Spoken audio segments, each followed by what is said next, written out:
நாட்டுப்புறக் கதைகள் என்பவை பாமர மக்கள் தங்களின் மகிழ்ச்சிக்காக வேண்டி அல்லது தங்களின் பொழுதுபோக்கிற்காக வேண்டி தங்களுக்குத் தாங்களே உருவாக்கி வைத்துக் கொண்டவை என்பது போலவே நான் கருதுகிறேன். இந்தக் கதைகள் எல்லாவற்றையும் தொகுக்க முற்படும்போது சில சமுதாய நெருடல்களும் கூட எனக்கு ஏற்படவே செய்திட்டன.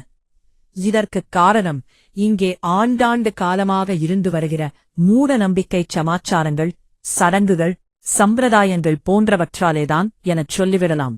இவை ஒருபுறம் நீண்ட நெடுங்காலமாகவே இருந்து வருகிற தொல்லைதான் என்றாலும் கூட, இன்னொரு புறமோ வேறொரு தொல்லையும் கூட தொடர்ந்து இங்கே இருந்து வரத்தானே செய்கிறது.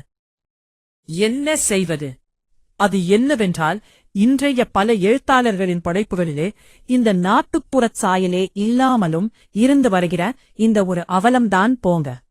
நாட்டுப்புறக் கதைகள் என்கிற பெயரிலே வெளிவருகிற பல படைப்புகளோ இன்றைய எழுத்தாளர்களின் கற்பனை படைப்புகளாகவே இருந்து தொலைக்கின்றன. ஆனால் ராஜா மந்திரி கதைகள் என்கிற இந்த தொகுப்பானது உண்மையான நாட்டுப்புற கதைகளுக்கு ஓர் அடையாளமாகவே திகழ்ந்து வருகிறது. நகர்ப்புறச் சாயலே இல்லாத, ரொம்பவும் உள்ளடக்கிப் போய் கிடக்கிற குக்கிராமங்களுக்கெல்லாம் போய் திரட்டிய கதைகள்தான் இந்த தொகுப்பிலே உள்ள அனைத்துமே.